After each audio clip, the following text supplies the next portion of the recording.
I was born in a small mill town called Canton, North Carolina. Now, actually, I wasn't born in Canton. Canton was so small, we had to drive to Waynesville, not Wayne's World, Waynesville, where they had a hospital to be born. So I was born there. We lived in Canton for 5 years, and then we moved to Taylor's, South Carolina, which is outside of Greenville. I think BMW is there now. They weren't there then, trust me. And we lived there for 3 years, and then we moved again when I was in third grade to the capital of the state, Columbia, South Carolina. So I moved, a lot. I mean, I wasn't a military brat, but that's still a lot, by the time I was 15. And then finally, in 1978, we got approved immigration, and we moved to the greatest country in the world, Texas. And I'm thankful to be here. But when we moved to Columbia, we rented this house, and we wanted to build a home. And so the place where we were building was about 12 miles from the church where my dad served at the time. And so it was going to be in a nice neighborhood and just kind of out in the country, and a lot of woods and trees and pine trees and stuff like that. And so we had spent like a year building the house, and everything was up and framed, and the windows were in, and we were about to put in carpet. Now, I know, hardwood floors, this kind of thing now, but in the 70s, it was all about carpet. Listen, young folks, it was so much about carpet in the 70s that we had a kitchen with carpet in it. I know it sounds nuts. And we had remember the phones with the long cords? They were about 20 feet long. You could talk to people all around the house. Anyway, it's a whole nother sermon. But we're building this house, right? And my brother and I, Ed, are fired up. This is BC, before Cliff. And we're so fired up, ready to move in. And we're just stoked. Until we're at home one night, phone rang, and they said, hey, there's a fire out here in this neighborhood where you're building your house. You may want to come out. Might be your house. No way, right? My brother Ed and my dad drive out there. I stayed with my mom. She was pregnant.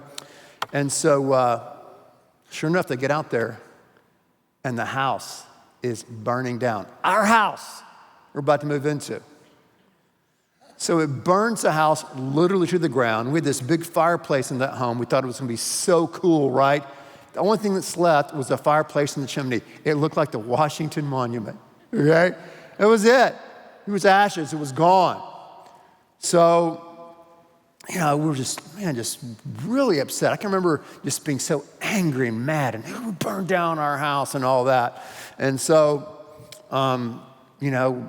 they were surveying the damage the next day, and they were looking around, and the builder looks at the foundations and says, Edwin, that's my dad's real name. Edwin, we may have to dig up the foundations and start over again if you want to build this house. So I'll tell you what we did later on in the message, but that was a bad experience. And I remember being so frustrated and so angry because all this anticipation, and then boom, it's literally burned to the ground, right? But I thought about building as we're looking at today at the message, and I thought about how all of us are in the building business. I don't care whether you're at school or at work or at home, we're all building something, okay? And most importantly, all of us are building a life. We're building a life. You're building your life, I'm building my life. And as we come together in a community called church, we're trying to build a life together. So here's what I'm convinced of, okay? I'm convinced that God desires that you build a life, that we build a life that matters, that counts, okay? So how do you do that? What does that look like? That's what we're going to talk about today. Now, next week, we're going to talk about online haters and judgmentalism and people who judge. You'll find that's next week. Today, how to build a life that matters. Turn to 1 Corinthians chapter 3, verse 10. 1 Corinthians 3, verse 10. If you didn't bring a Bible, there should be a verse right there or right under me on the screen, and you can follow along there. Paul is writing to a group of folks in a city called Corinth. Now, Corinth was so much like Houston. We don't have time to go there, but it was an international city, a cosmopolitan city. This was a church that he had planted there, and he's laying out right now some truth, dropping some bombs on them. Here we go. 1 Corinthians 3:10. By the grace God has given me, this guy named Paul, laid a foundation as a wise builder, and someone else is building on it. But each one of you should build with care. For no one can lay any foundation other than one already laid, which is Jesus Christ. So what he's saying here is, he's saying, listen, I founded this church in Corinth. Paul went there, founded the church. I think he stayed there for about 18 months. He founded it literally, and he founded it on a foundation. He laid those foundations on Jesus Christ. That was the foundation of Paul's life as an individual, as a human being, and that was the foundation of his church, and the church is Jesus Christ and Christ alone. So he founded the church, then he made the foundation. Apollos came in, and Apollos built on the foundation that Paul had laid. Also, we'll see later in this passage, Cephas, which is another name from Peter, he came in and also taught at this church as well. So, principle number one on how to build a life that matters is this. If we want to build a life that matters, the first thing we have to do is to dig deep. Let's say that together. Dig deep. Dig deep. Now you say, what do you mean by dig deep? Well, if you remember in Matthew, at the end of the Sermon on the Mount, which is Matthew 7, also in Luke's version, Jesus ends his message there. By the way, the Sermon on the Mount is probably the most famous speech ever given. Ever. Whether you believe in Bible or Christianity or Christ, it doesn't matter. It's the most famous speech ever given. So at the end of this very famous speech, he says, hey, listen, there are two types of builders. People who build their house on sand and people who build their house on the rock. You remember? Now, this next analogy, we're not going to be able to relate to, but again, this is 2,000 years ago. And Jesus says, imagine if hurricane winds and floods come in. Thank you, someone caught the joke. Imagine if hurricane winds and floods come in, and it just devastates these houses. They rock, they shake, water enters into it. He goes, you'll notice that the person who built their house on sand, that house is gone, it's obliterated. But the person that built their house on the rock, it took some massive damage, but it's still standing. And Jesus says, why is that house still standing and this house is devastated?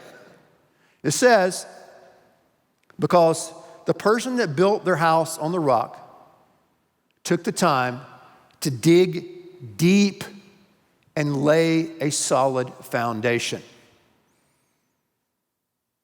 So, if I want to have a life that matters, if you want to have a life that matters, you have to dig deep. Now, I've made the decision to make Christ the foundation of my life. He's the foundation of my life. Both my social life, my personal life, my intellectual life, and just by chance and by God's grace, my vocational life. Okay? Now, perhaps you're saying, well, that's easy. You already kind of told us you grew up in a pastor's home. Of course, Christ is going to be the foundation of your life. I would say, of course not. In my case, at least, yes, I was born and raised in the church and all that, but I had to come to a point in time in my life where I personally had to decide, is Jesus Christ really who he says he is? And should I make him the foundation of my life? And it took me a long time to get there. But I finally did. And you say, why? Well, why did you make that decision? Well, a lot of reasons, but one of the reasons was I couldn't get over Christ's claim.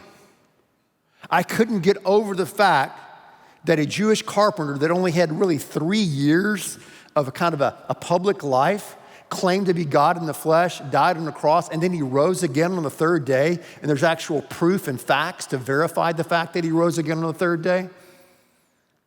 And so I couldn't just get my mind around that. And I looked at other world leaders and religious leaders like, Muhammad and Buddha and others and Krishna and other, more skeptical philosophies and stuff like that. And no one was like Christ. No one's like Christ. No one who has ever lived is like Jesus Christ. No one said the same things he said, did the things that he did, and actually came back to life on the third day. So I had to make a decision. Was I going to circle the airport all of my life and live a life of complete skepticism and doubt and agnosticism, or was I going to land the plane and decide? So I just came to the conclusion, either Jesus Christ is who he says he is, or he's not. Either he is supernatural, or he's a super nut. There's nothing in between, okay? So I laid my life on the foundation that is Christ. Christ is the face and the reality of God to us.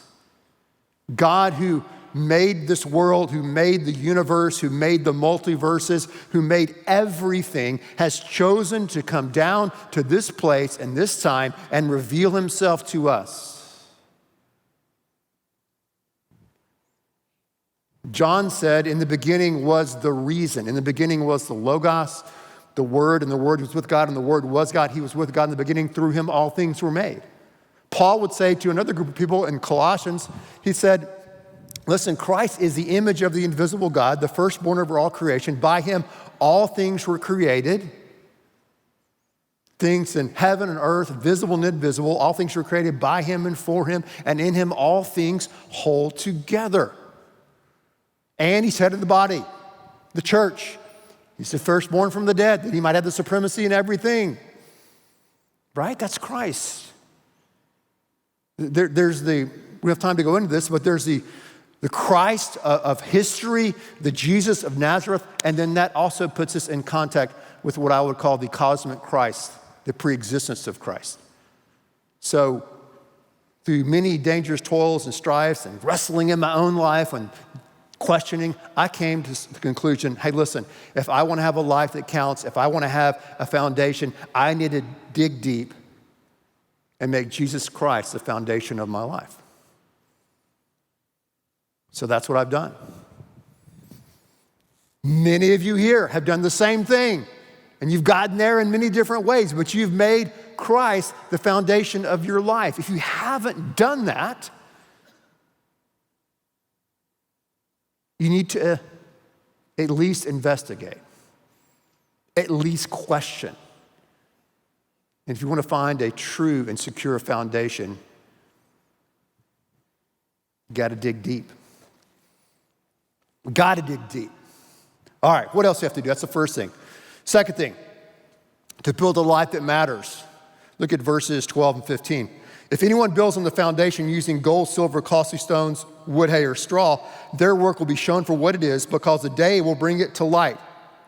It will be revealed with fire. The fire will test the quality of each person's life. So we're all building a life.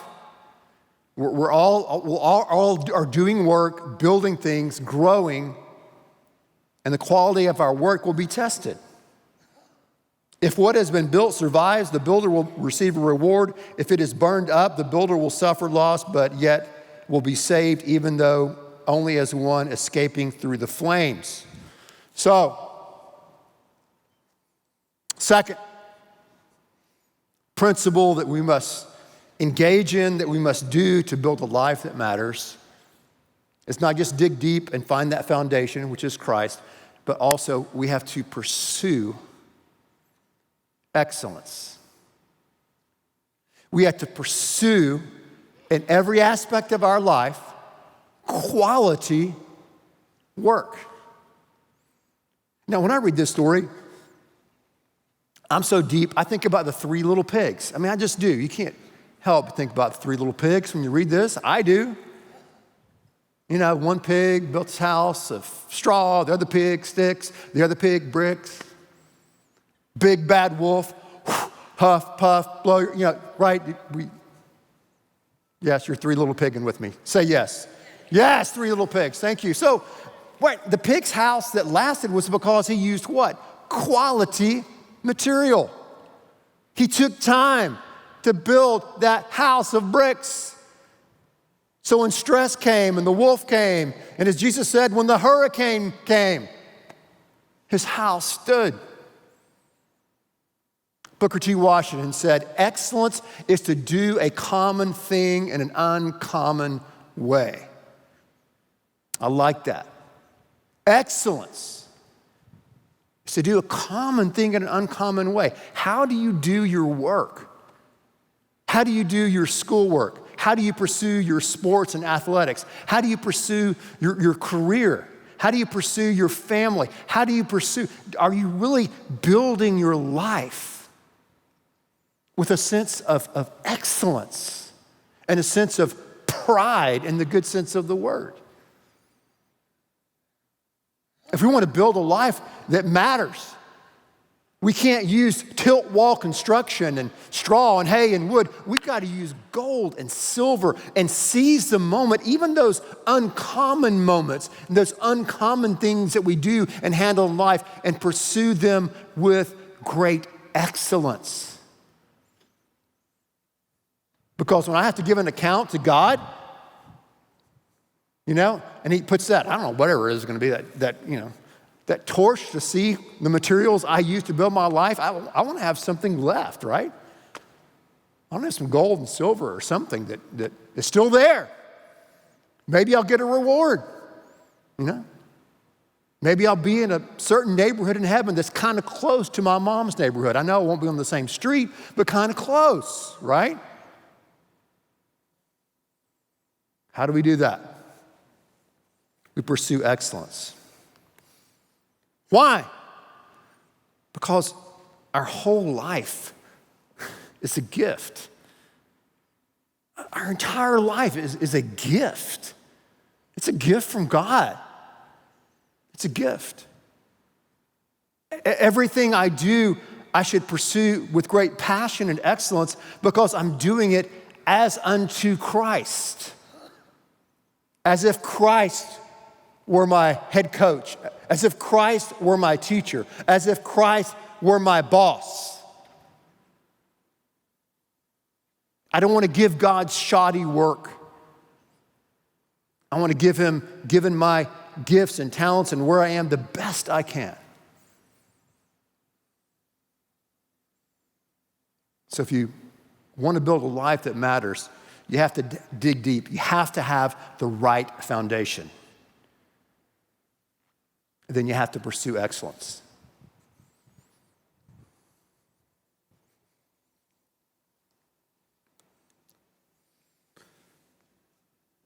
Now check out verse 16. It's a little parenthesis. He said, don't you know that you yourselves are God's temple and that God's Spirit dwells in your midst? If anyone destroys God's temple, God will destroy that person, for God's temple is sacred and you together are that temple. Have a nice day. So many times when we read that passage, we think, I am the temple of God, or my body is a temple. It is. Matter of fact, Paul talks about that in 1 Corinthians. That's coming up in a theater near you, okay? But here's what he's talking about in this passage is community. Because what was happening is you had people in the community that were causing divisions, that were gossiping, that were hating, that were full of pride. And he's saying, do you realize that your gossip and hating and slandering is tearing down the temple of God, God's community, and God's going to destroy you if you do that? Yeah. It's a warning. All right. Parenthesis. Number 3, the third principle we have to do to have a life that matters. Check it out, verse 18. I love these 4 words here. Do not deceive yourself. That's so difficult, you know that?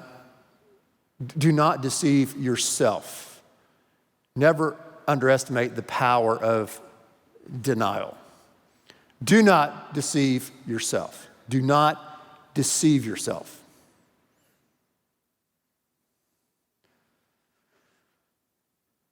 If any of you think you are wise by the standards of this age, you should become fools, as that you may become wise. For the wisdom of this world is foolishness in God's sight. As it written, he catches the wise in their craftiness. And again, the Lord knows that the thoughts of the wise are futile.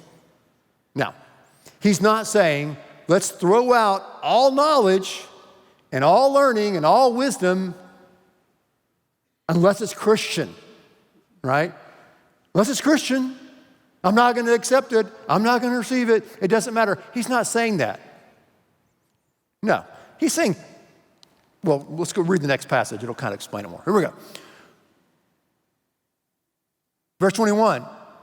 So then, no more boasting about human leaders. All things are yours.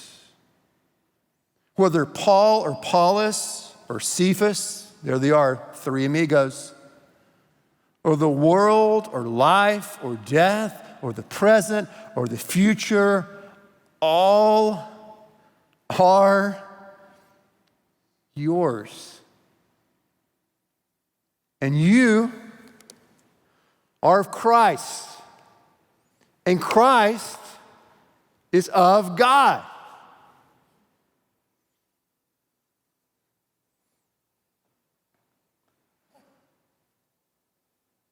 Paul was saying, don't relegate yourself to the three amigos, to Paul, Apollos, and Cephas. They're all three are yours. All three. Learn from Paul, learn from Apollos, learn from Cephas, also known as Peter. Learn from all of them. Well, I like Dr. Young the best. Oh, I like that young guy, Kurt Taylor. I like Gary Thomas. All of them are yours. Yeah.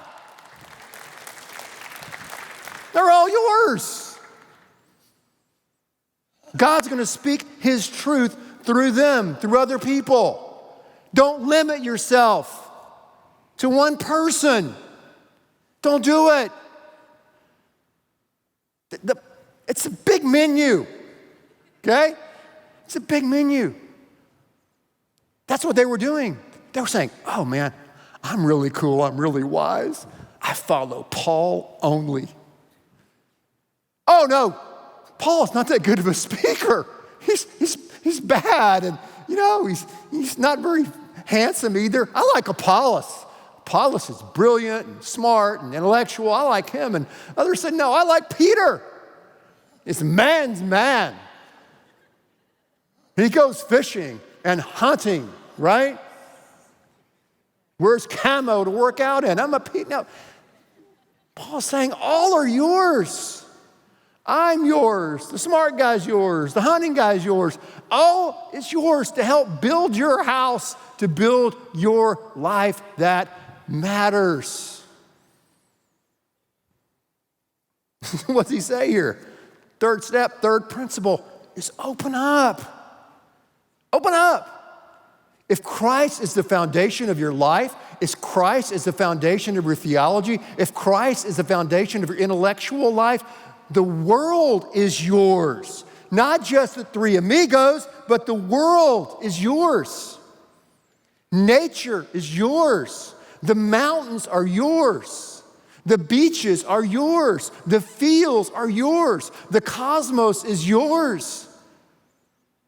The sciences are yours. Biology is yours. Chemistry is yours. Quantum physics is yours. Mathematics is yours. The arts are yours. Music is yours. All truth is God's truth, wherever it may be found. It's all yours. Corinthians, Houstonians, you're in the little warm baby pool. The ocean's yours. There's an ocean waiting for you. An ocean of resources to help you build your life that matters. Open up, open your eyes. Open your eyes.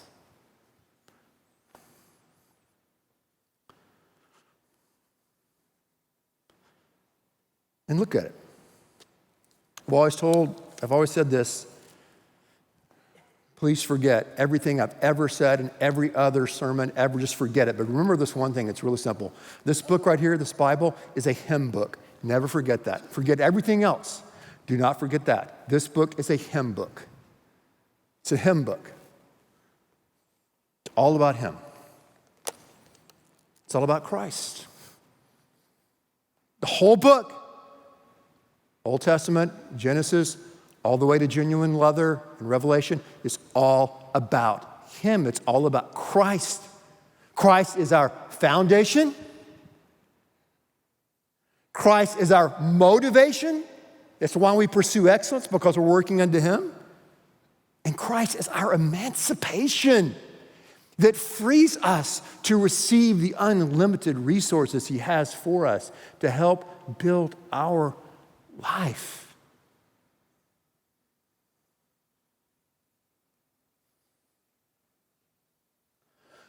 But my life's really messed up. My life is broken down. My house has been ravaged by many, many storms and floods and freezes. And my house, my life is messed up. It's too late for me to build a life that matters. No, it's not.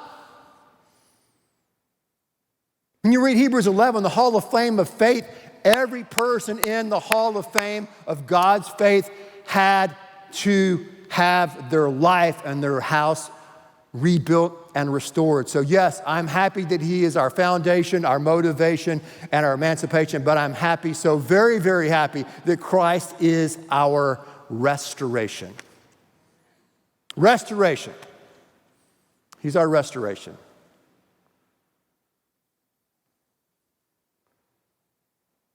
God is always in the restoration business. And I'm thankful for that. Aren't you?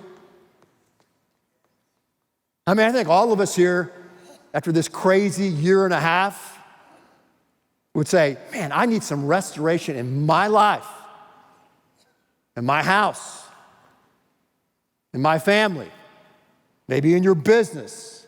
God, restore. Help me, guide me, lead me. God's in the restoration business. But sometimes it takes time. It takes time as we respond to him and yield to him moment by moment and day by day.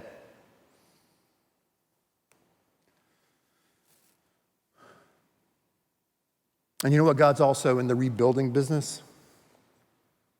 Rebuilding. Let's say, hey, my house doesn't need restoration. It's been demolished. It's been burned to the ground like your house in South Carolina was, right? I need new foundation. I need to rebuild an entirely new house. Awesome. God can do that too. And by the way, that's what we decided to do with our house. We decided to dig up those foundations that were burned and cracked, and day by day, week by week, month by month, it took about another year, I think, we rebuilt that house. And because the fire was so thorough, it burned down all the trees. So we had a big old grass yard, and we played baseball in that yard, and football in that yard, and basketball, and all the kids in the neighborhood came to our house.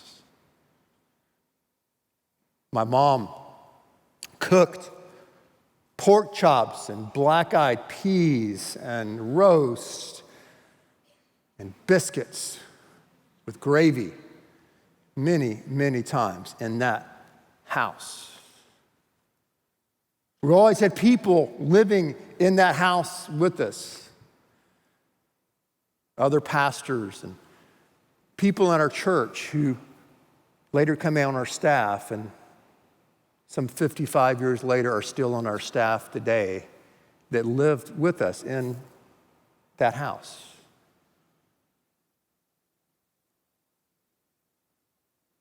We had a 7-year run in that house. God did a lot of great things in our life in that house. because we set those strong foundations that made a house a home.